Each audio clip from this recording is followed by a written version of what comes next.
check out this absolute gem behind me. This is an 11th month 1989 FJ62. Now, this is one of the best specimens we've seen come into Mr. Landcruiser. It really is special. Tim, the owner, has owned this one for 13 years now, and he has maintained it to the highest of standards and looked after the bodywork as well. Just look at it. This is dark metallic grey, this colour behind me. It's just about as original as they come. And the thing drives absolutely beautiful. Up the front, we've got the bull bar. It's an alley bull bar. Looks like a TJM. There's no markings on it, but that's definitely been on there since day dot, I reckon. Very period correct bull bar. Being 11th month 1989, we're well into the square headlights. And we've also got some headlight protectors up the front there as well. Moving back, the flares, they would have been black from factory, just like this. Everything's intact here. We've got, you know, all the rubbers around the flares all look original. We've got the original chromies down there, the 16-inch with some Bridgestones on there. Moving back, everything's in such immaculate condition, you know, like the chrome side mirrors look like they're absolutely brand new, and they're Toyota stamped into there. We've got some, you know, Rhino rack, roof racks on there just for getting some stuff up there, doing your weekend runarounds and that. Down here, ARB side steps. That was one of the reasons it was in here at Mr. Landcruiser as well. We'll go into that a bit later. Moving back from there, everything. We've got the mudguards. You never see the mudguards, the full set on these old rigs. This one's got in all four corners, and we've also got the rear bull bar there, factory bar on the back. Again, it just sets this thing off as just a great specimen from its day. Just a little step back in time. Talking about stepping, let's step inside and see what's going on in there. Wow, just check this thing out. I say it again, and I keep getting blown away. This has got to be the cleanest 60 that's come into Mr. Landcruiser, that's for sure. I mean, underneath the dash mat, just check that out. It's absolutely perfect. Not a skerrick of a crack. The dash, we've got just the only non-genuine thing in here is an Alpine stereo in the centre there. Everything else is immaculate. No cracks in the plastic in the dash, which you usually see. No screws missing. Everything works on the dash here. It's petrol. It's obviously got the choke down here.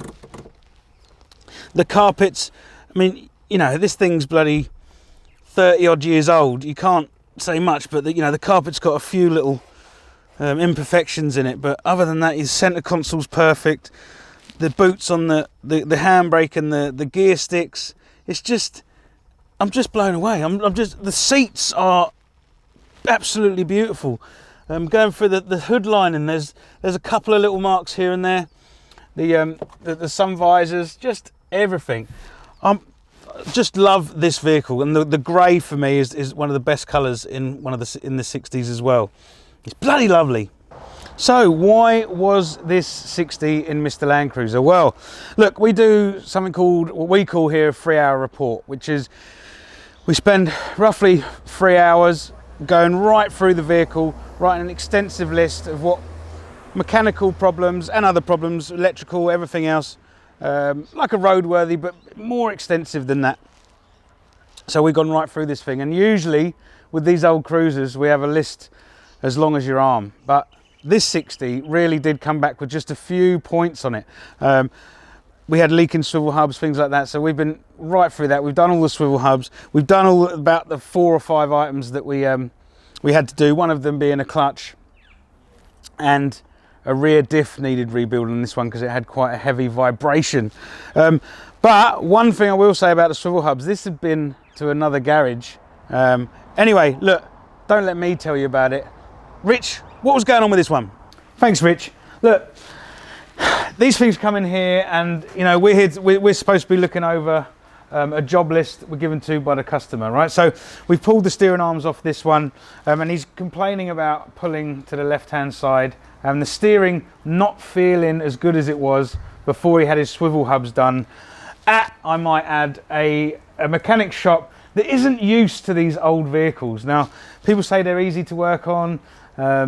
why can't you work on them at home? There's certain things that guys that work with modern cars and computers and stuff just won't get.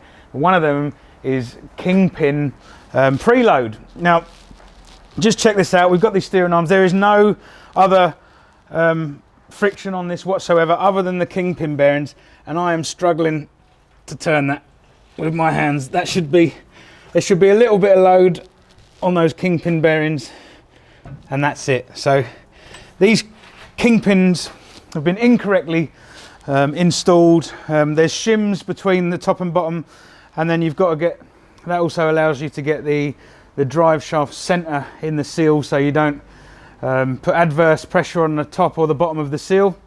When you're not using that tool and when you don't know what you're doing, you can get this wrong. And this customer, unfortunately, is having to pay for the same job twice. But it's come to the right place, Mr. Landcruiser, and we're sorting this out for him. And if you haven't noticed, get on the website and check out the merch. Back to you, Rich. Thanks, Rich, mate. Honestly, I do not know what this place would do without you. You are a bloody legend. Anyway, this thing is about to leave us today. It came in here, pulling to one side, vibrations all around this thing. Now, this thing drives so smooth. It is like a brand new car. It really is. So Tim's on his way. He's going to absolutely love this thing. Can't wait to get the feedback. He's off on holiday next month. He's going to absolutely love it. 11th month, 1989, FJ62.